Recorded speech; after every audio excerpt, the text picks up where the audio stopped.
हम लोग श्रीमद् भागवतम के तीसरे स्कंद के 20वें अध्याय के 38वें श्लोक से आगे पढ़ेंगे। आप लोगों ने सुन लिया था कि उस संध्या काल रूप को ही स्त्री मान करके असुरों ने उसको पकड़ लिया।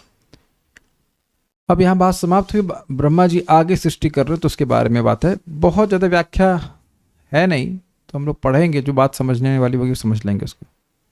प्रहस्य भाव गंभीरम जिग्रन्त्यात्मानमात्मना कांत्या सर्ज भगवान गंधर्वाप्सरसां गणान्।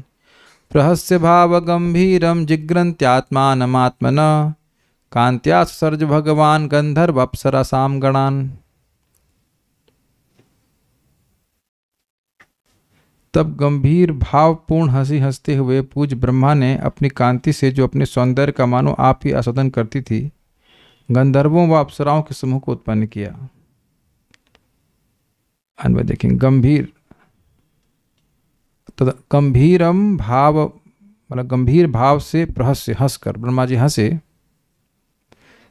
फिर भगवान यानी ब्रह्मा जी ने कांत्या अपनी कांति से, अपने सौंदर्य के द्वारा, आत्मानम आत्मना जिग्रन्त्या, जो अपने सौंदर्य का स्वयं ही आस्वादन करती थी। ये बात थोड़ी समझने वाली। ये क्या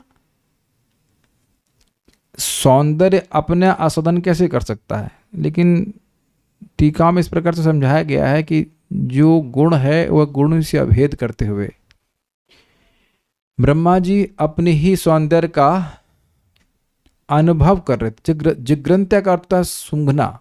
यहाँ पे सूंघने से मतलब है कि अनुभव करना। सौंदर्य का सूंघ नहीं सकते, लेकिन ब्रह्मा जी अपने सौंदर्य को स्वयं से अनुभव कर रहे थे। तो उसी को एक करके कि ब्रह्मा जी और उनके सौंदर्य में कोई भेद नहीं है, ऐसे बोले। इतनी बात बोले, ज़्यादा समझ में नहीं आ रही बात वो कहना क्या चाहते हैं, लेकिन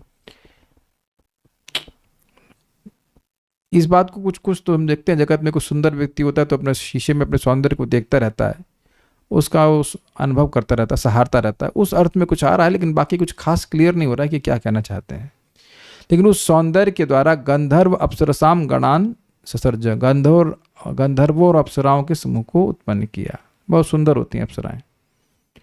प्रहस्य भाव गंभीरम जिग्रन्त्य आत्मानम आत्मना, बड़े गंभीर भाव से प्रकृष्ट रूप से हंसकर ब्रह्मा जी ने उस कांति के द्वारा, जो अपने आप से अपने आप को अनुभव कर रही थी, यानी कि ब्रह्मा जी अपने सौंदर्य का अनुभव कर रहे थे, उस सौंदर्य के द्वारा ससर्ज भगवान ब्रह्मा जी ने गंधर्व अप्सरसान गणान सदर्जा, जो गंधर्व और अप्सरा गण थे उनके समूह को सृष्टि करी।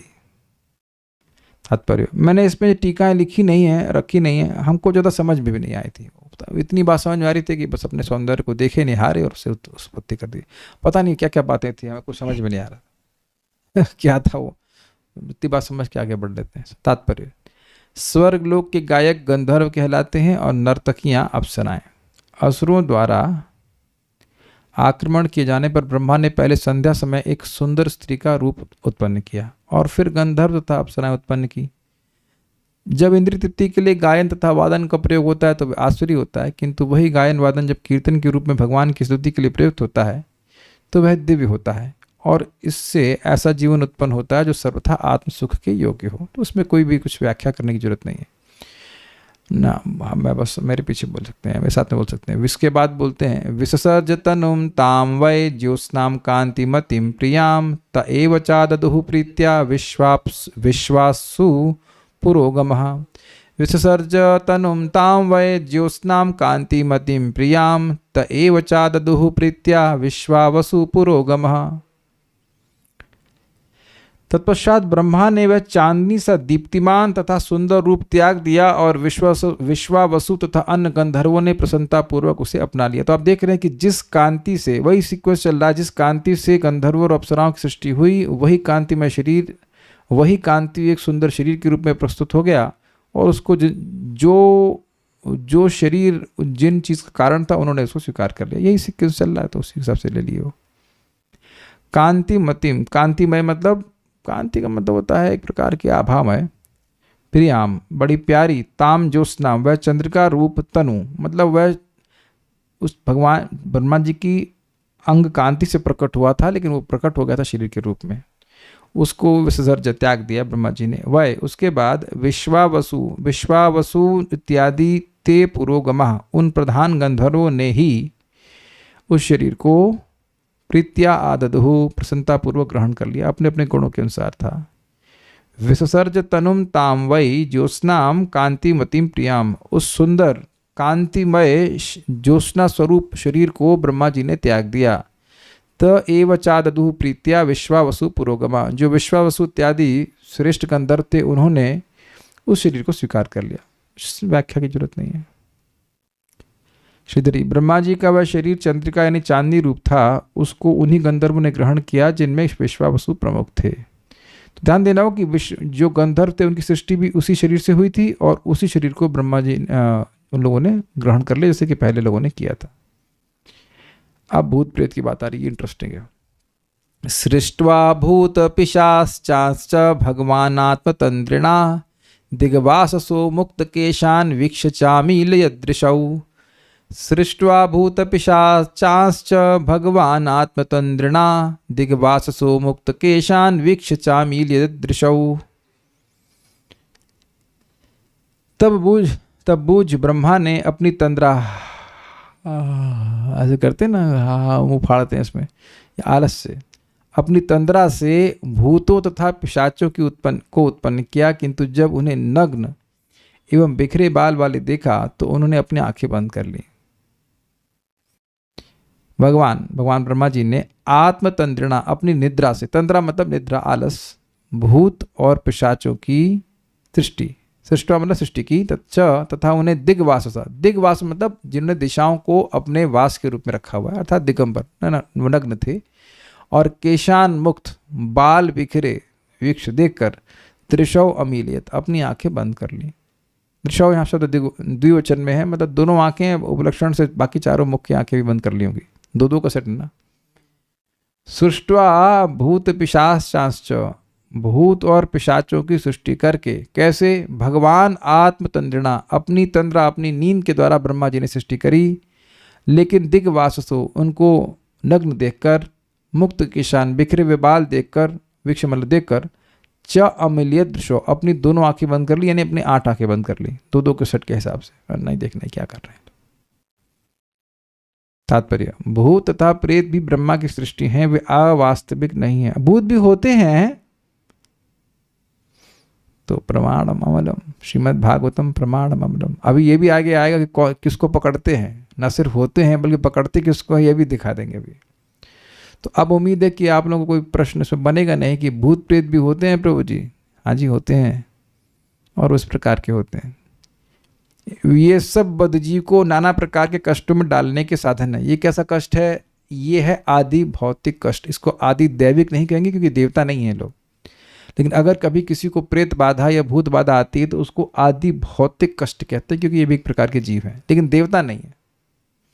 आदि दैविक कष्ट होता है जो गर्मी बरसात आदि के द्वारा आता है, तो ये भी आदि भौतिक कष्ट में आता है।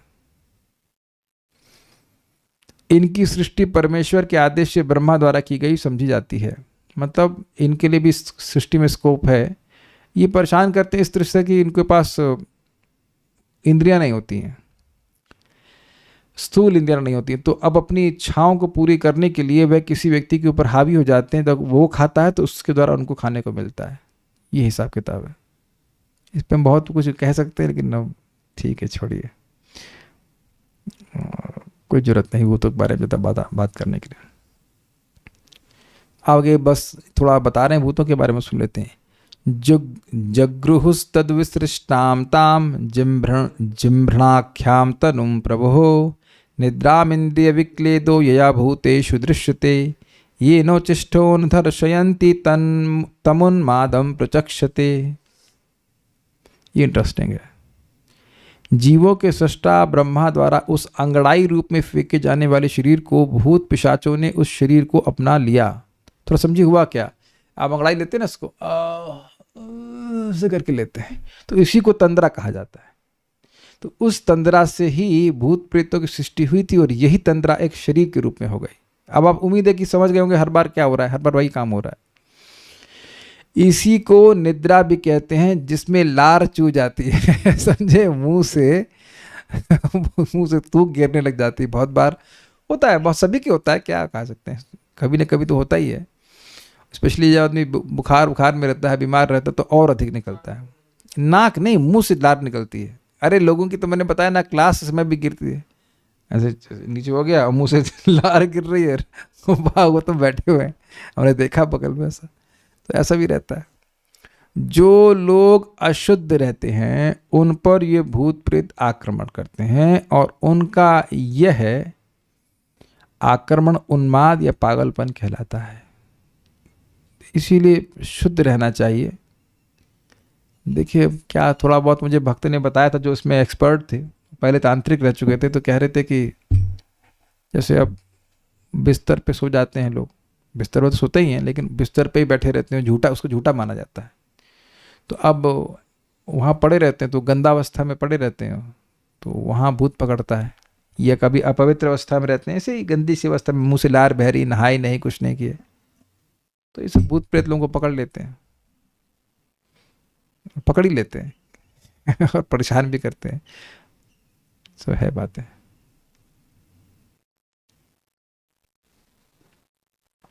न सिर्फ पकड़ते, कभी कभी इनको भेजा भी जाता है किसी के ऊपर नेगेटिव एनर्जी के रूप में परेशान करने के लिए। नाम सुना दे रहे हैं आपको। एक नाम है इसका खईस, दूसरा नाम है मसान, और क्या नाम सुना था, उच्चाटन। ये सब तंत्र मंत्र में आ जाता है, ये सब चीज़ें चलती हैं, उसमें भूत प्रेत भी आ जाते हैं और लोगों को परेशान करने के लिए होता है। कुछ अनुभव है इसका हमको। तत्विशिष्टाम, तत् मतलब उन ब्रह्मा जी के द्वारा फेंके गए, विसृष्ट का मतलब सृष्टा नहीं, विसृष्ट का मतलब है फेंका गया हो जो, ये ध्यान रखिएगा। ब्रह्मा जी के द्वारा सृष्ट नहीं, ब्रह्मा जी के द्वारा फेंका गया, वो तंद्रा रूपी शरीर था, उसको फेंका गया था। ताम निद्राम, उस निद्रा रूप जम्भरण यानी जम्भाई नामक, आख्या मतलब नामक, प्रभु यानी ब्रह्मा जी के तनु यानी शरीर को भूत प्रेतों ने जुगृह अर्थात ग्रहण कर लिया।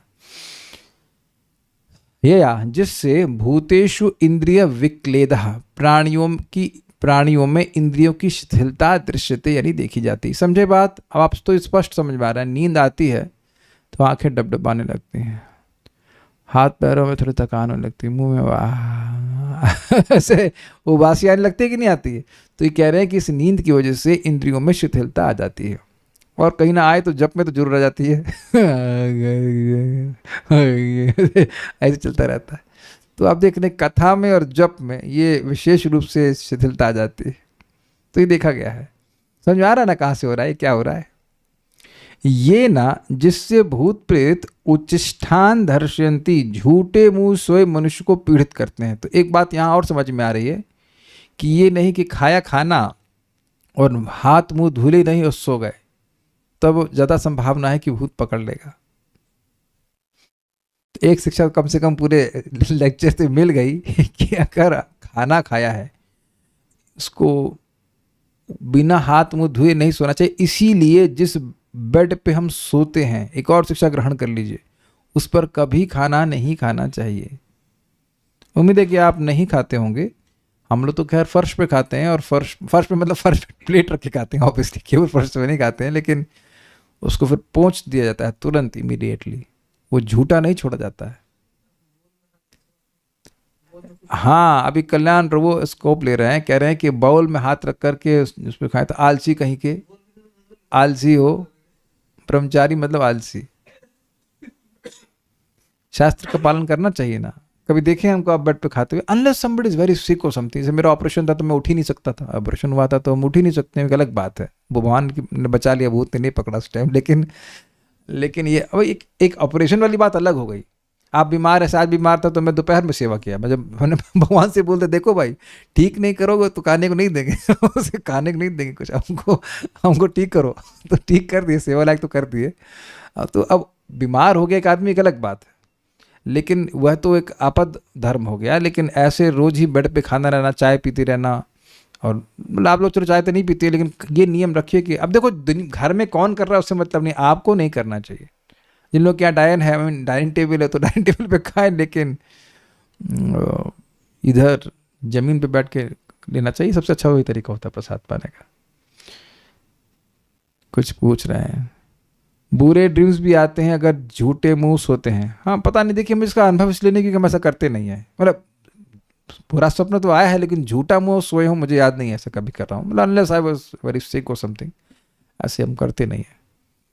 ये हमको इसका उस तरह से अनुभव नहीं है, लेकिन परेशान करते हैं। तम उन्मादम प्रचक्षते, उसे पागलपन कहते हैं। तो ये देखा गया है कि कोई भूत पकड़ लेता है, तो ये हमने प्रैक्टिकल देखा है, एकदम आंखों से देखा है कि माता जी में भूत पकड़ा हुआ तब पगलाए जा रही हैं, ऐसे ऐसे कर रही हैं पूरा। तो ये होता है। जरूरी नहीं कि पागलपन केवल भूत प्रेत की वजह से हो, लेकिन ऐसा हो सकता है। आईआईटी में मेरा एक मित्र था, उसका नाम था Sudhanshu, if I am not wrong. शक्ल तो उसकी एकदम मुझे क्लियर याद है, और इतनी बुद्धि तेज थी कि एक बार उसने कृष्ण बुक पढ़ी तो पूरी कृष्ण बुक याद हो गई थी। सोची इतना तेज था वो। तो बता रहा था कि उसको अपना 11th या 12th का 1 साल याद नहीं है। तो कहीं ऐसे कोई लांग वांग गए होंगे, कुछ हो गया तो भूत पकड़ लिया। तो बड़ा लोगों को, जनरली लोगों को सोल्यूशन मिलता भी नहीं है इसका, भूत प्रेत का।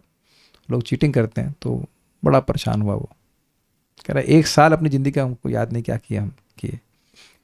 तो अब ये मैं सोचेगा कि नहीं होते हैं, ये होते हैं और परेशान करते भी हैं। जुगृहस्तद विशिष्टाम, जुगृह मतलब पकड़ लिया उस शरीर को जो कि ब्रह्मा जी ने के द्वारा त्यागा गया था। ताम जिम्भ्रणाख्याम तनुम प्रभु, प्रभु अर्थात ब्रह्मा जी की उस तनु को जिसको जम्भ्रण के मतलब जमाई के नाम से जाना जाता है, उसको पकड़ लिया। निद्राम इंद्रिय विक्लेदो ये या भूतेषु दृश्यते, जिस निद्रा के द्वारा इंद्रियों में थकावट देखी जाती है सभी जीवों में। सभी जीव का मतलब हाथी है, गाय है, बैल है, सभी लोग थक जाते हैं तो सो जाते हैं। ये न उच्चष्ठान दर्शयंती उन्मादम प्रचक्षते, जो झूठे मुंह सो जाते हैं उनको ऐसे भूत प्रेत परेशान करते हैं, और जो परेशान करते हैं उसको उन्माद कहा जाता है, पागलपन कहा जाता है। श्रीधरी, जिसके द्वारा इंद्रियों में शैथिल्य आ जाता है उसे निद्रा कहते हैं। उस इंद्रिय शैथिल्य के ही कारण झूठे मुंह सोने वाले लोगों को भूतगण भ्रांत बना देते हैं। मतलब थक गए, देखो हुआ क्या, ये क्या कह रहे हैं, नींद आई, थक गए, अब झूठा मुंह कौन धुले, हाथ कौन धुले, और सो जाते हैं, ये कह रहे हैं। समझे? उन भूत आदि गणों को उन्माद कहते हैं। तंद्रा यानी आलस्य, जम्हाई, नींद तथा उन्माद के कारण होने से भूतों के 4 भेद बतलाए गए हैं। मतलब उससे कुछ लग रहा है कि अलग अलग प्रभाव है, ज़्यादा हम कुछ नहीं कर सकते, बस ये अनुवाद रखा गया है, कुछ 4 प्रकार के भूतों का प्रभाव दिख रहा है। Can't speak much on this, ये बहुत मुश्किल है। तात्पर्य, अशुद्ध रहने पर उन्माद रोग या भूतों का आक्रमण होता है। यहाँ यह स्पष्ट उल्लेख है कि जब मनुष्य गहरी निद्रा में सो जाता है तो उसके मुख से जो थूक बहता है उससे वह अशुद्ध यानी गंदा हो जाता है। वैसे इसका एक पॉजिटिव चीज़ ये भी है कि जो सुबह मुंह में लार रहता है उसको गुनगुना पानी पी कर पी लेना चाहिए, मतलब घोल के पेट में चला जाना चाहिए, वो स्वास्थ्य के लिए अच्छा होता है। यह सुना है, ये आयुर्वेद के हिसाब से है, लेकिन ऐसे अशुद्ध माना जाता है। मतलब ये चीज सही नहीं मानी जाती कि उठ करके तुरंत कुल्ला कर लीजिए। ये हम सुने हैं, ये वाघ भट्ट जी या कहीं से वो राजीव दीक्षित जी बता रहे थे उसको, तब से हम पालन करते हैं कि पानी को कुल्ला नहीं करते तुरंत, इट इज कंसिडर्ड गुड। ऐसा भी बोलते हैं जो आयुर्वेद नहीं पढ़ाना चाहता, बट ये है इस प्रकार से। और इस अवसर का लाभ उठाकर भूत प्रेत उस पर आक्रमण कर देते हैं। दूसरे शब्दों में जो सोते समय लार चुहाते हैं, देखिए मेरा कहने का मतलब लार जो मुंह के अंदर रहती है, प्रपात यहाँ समझा रहे लार बाहर निकलने वाली, उसकी बात कर रहे हैं, वे गंदे माने जाते हैं, उन्हें या तो भूत सताते हैं या वो पागल हो जाते हैं। पॉइंट इज कि ये बहुत तमोगुण में कोई व्यक्ति रहता है तब ऐसा करता है। ऐसा नहीं कि सभी के मुख से लार बहती ही जाती है। आप लोगों ने अनुभव किया होगा, कभी बुखार आदि बहुत ज़्यादा होता है, कठिनाई होती है, तब ये समस्या ज़्यादा हो जाती है। काइंड ऑफ आदमी बदहोश सा रहता है, तब ऐसा होता है। हमेशा ऐसा होता ही हो कोई ज़रूरी नहीं है, और ऐसा भी नहीं कि लार मुँह से निकलेगी तो भूत पकड़ ही लेगा, लेकिन एक संभावना यह बताई जा रही है। वो अब क्या बोले, इस पर कुछ खास बोलने के लिए इन टीकाओं पे कुछ है नहीं, कुछ भी टीका नहीं करी गई है, हम उसको पढ़ते हैं। अब इंटरेस्टिंग आ रहा है कि पितृगणों के साथ साध्य और पितृगणों की सृष्टि कैसे हुई। ऊर्जस्वंतम मन्यमाना आत्मानं भगवानजः साध्यान गणान पितृगणान परोक्षेणासृजत प्रभु ऊर्जस्वन्तं मन्यमाना आत्मानं भगवानजः साध्यान् गणान् पितृगणान् परोक्षेणासृजत् प्रभु। जीवात्माओं के सृष्टा पूज्य ब्रह्मा ने अपने आप को इच्छा तथा शक्ति से पूर्ण मानकर अपने अदृश्य रूप अपनी नाभि से साध्यों तथा पितरों के समूह को उत्पन्न किया। मतलब कहने का अर्थ यह है कि इच्छा से युक्त भी माना और शक्ति से युक्त भी माना, शरीर में कुछ बल उनको देखा। आत्मानम ऊर्जस्वंत, ऊर्जा शब्द यहाँ से आ रहा है। तदंतर अपने को शक्ति से परिपूर्ण मन माना समझते हुए प्रभु अर्थात सर्वसमर्थ भगवान यानी भगवान ब्रह्मा ने, अजह ब्रह्मा जी ने परोक्षेणा, पर प्लस इक्षेणा, जो आँखों के परे हो, जो दिखाई न देता हो, इसीलिए कह रहे अदृश्य रूप से साध्यान गणान, साध्य गणों और पितृगणान, पितरों को असृजत अर्थात उत्पन्न किया। ऊर्जस्वंत मन्य माना, ब्रह्मा जी ने माना कि वह शक्तिशाली है, उनमें बल का अनुभव वह किए। तो भगवान आत्मा नाम भगवान अज, स्वयं से भगवान ब्रह्मा जी ने साध्यान गणान पितृगणान, साध्य गणों और पितृगणों की असृजत यानी सृष्टि करी। परोक्षेणा, परोक्षेणा मतलब अपने परोक्ष रूप से, अपने अदृश्य रूप से। तो ब्रह्मा जी का कोई अदृश्य रूप भी होगा जिसके द्वारा उन्होंने इनकी सृष्टि करी, तो करेंगे ऐसे कैसे कर पाए? तो कहते प्रभु वह सर्व समर्थ है इसलिए वैसे कर पाए।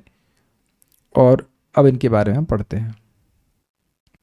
सारार्थ दर्शनी, एक बार ब्रह्मा की शक्ति और अदृश्यता प्रकट हुई, उनसे साध्यगण और पितृगण उत्पन्न हुए, उनकी आहुतियां भी उसी समय प्रकट हुई। यह बात 2 श्लोकों में स्पष्ट की गई है। ब्रह्मा की शक्ति से साध्यगण उत्पन्न हुए और उनकी अदृश्यता से पितृगण प्रकट हुए। समझे बात? उनमें बल अनुभव किया उनने और उस बल से वह साध्य को सृष्टि कर दिए और अपने अदृश्य होने की शक्ति से पितृगण को प्रकट कर दिए। तात्पर्य, साध्य तथा पितरगण दिवंगत आत्माओं के अदृश्य रूप में, ये भी ब्रह्मा द्वारा उत्पन्न है। अब एक बात लोग पूछते हैं, अब प्रभु जी कोई व्यक्ति हमारे यहाँ मर गए और हो सकता है कि उनका जन्म कहीं और हो गया हो, तुम्हारे पितर कौन हैं? हमें कोई नहीं पता, हमें कुछ नहीं पता इसके बारे में। इतना पता है कि यह भी कुछ देवता होते हैं, इनका पितृलोक होता है और ये यहाँ जो श्राद्ध वगैरह दिया जाता है वह उनको मिल जाता है। अब कौन से, मान लीजिए जैसे पिछले जन्म में मरा ही होगा, तो अब इस जन्म में तो मैं शरीर प्राप्त कर लिया हूं, तो मैं तो किसी का पितर नहीं हुआ ना। तो इससे कुछ समझ में आती है जो बात हमको अभी तक समझ में आई कि वह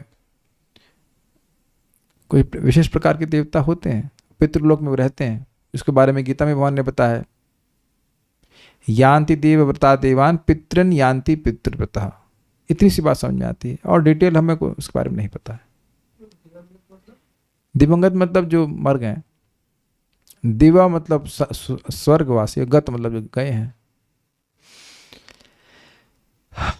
ओके, त आत्मस्वर्गम तम कायम पितरः प्रतिपेदिरे साध्येभ्यश्च पितृभ्यश्च कवयो यद विदन्वते। पितृगण ने अपने अस्तित्व के स्रोत उस अदृश्य शरीर को स्वयं धारण कर लिया। ध्यान दीजिएगा कि पितृगण की उत्पत्ति अदृश्य शक्ति से हुई थी। उस अदृश्य शरीर के माध्यम से ही श्राद्ध के अवसर पर कर्मकांड में पटु लोग साध्यों तथा पितरों यानी दिवंगत पूर्वजों के रूप में जो हैं उनको पिंडदान करते हैं।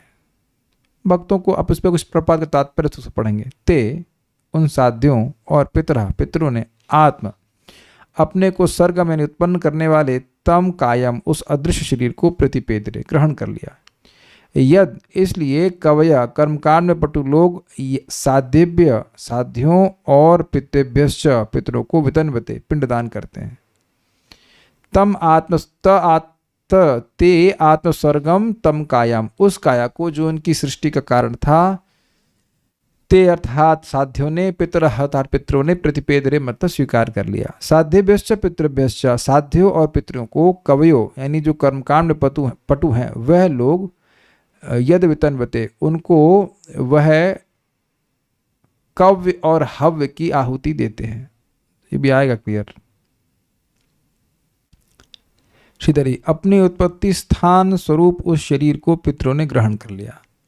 जिनको प्रसन्न करने के लिए कर्मों के ज्ञाता पंडित जन श्राद्ध इत्यादि के द्वारा अपने पितरों को कव्य तथा साध्य गणों को हव्य प्रदान करते हैं। अब ये न पूछना कि ये क्या है, क्योंकि हमको कर्मकांड के बारे में ज़्यादा पता नहीं। तो कुछ होता होगा आप में से जिसको जानते हो वो लोग से में सुखी रहेगा। कव्य और हव्य हमने ना किया ना हमें कुछ पता है, लेकिन इट सीम्स कि अलग अलग प्रकार क्या होती है, इन दोनों की होती है। कोई प्रश्न है? अच्छा, साध्य गण कौन है, हम क्या जाने। देखिए, जब मैं कुछ व्याख्या नहीं कर रहा होता उसका मतलब मुझे नहीं पता है और ना ही मैं इसमें इंटरेस्टेड हूँ। एक प्रकार के देवता हैं, बस सृष्टि हो गई। अब क्या अगर मान लीजिए आपको पता चल जाए तो क्या कल से आप साध्यों की पूजा करना शुरू करेंगे? तो इतना समझ लीजिए कोई देवता है। देखो, अपने को काम की बात ग्रहण करनी है। अभी देखिए प्रभुपाद जी काम की बात बता देंगे आपको तात्पर्य में।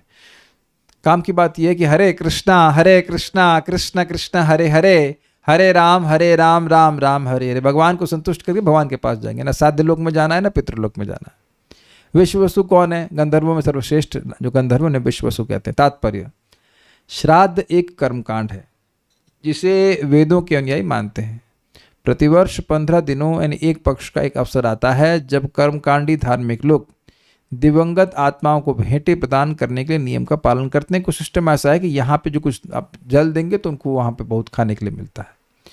अतः वे पितृगण तथा पूर्वज जो किन्हीं कारणों से भौतिक सुख भोगने के लिए स्थूल शरीर धारण नहीं कर सके, अपने उत्तराधिकारियों द्वारा प्रदत्त श्राद्ध पिंड दान से पुनः ऐसे शरीर प्राप्त कर सकें। अब एक बात क्लियर हुई, जो मैंने आपको अभी डाउट बताया अपना कि मान इसे मेरे को शरीर मिल गया है तो मैं किसी का पितर हो सकता हूँ? नहीं हो सकता हूँ। लेकिन ऐसा हो सकता है कि किसी के कोई पूर्वज हो जो अपने कर्मों से दोबारा शरीर प्राप्त करने की योग्यता ना प्राप्त कर पाए हो। कुछ समझ में आ रही इस तरह से बात?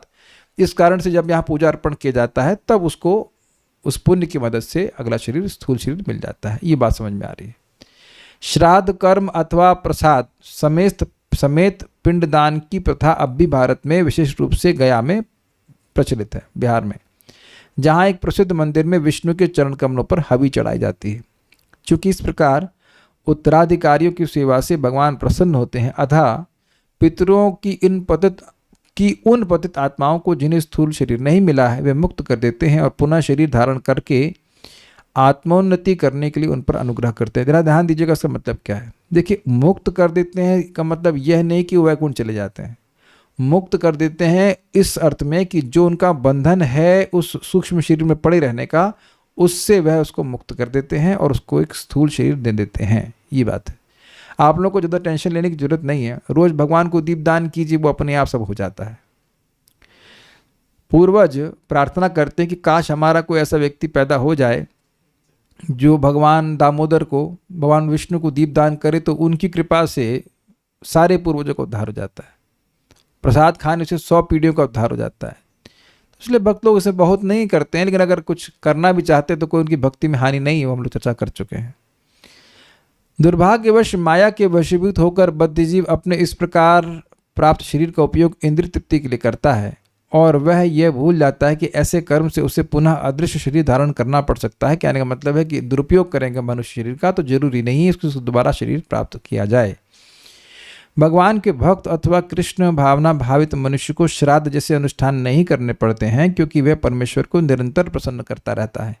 फलतः उसके संकटग्रस्त पितृगण तथा पूर्वज स्वतः मुक्त हो जाते हैं। क्लियर?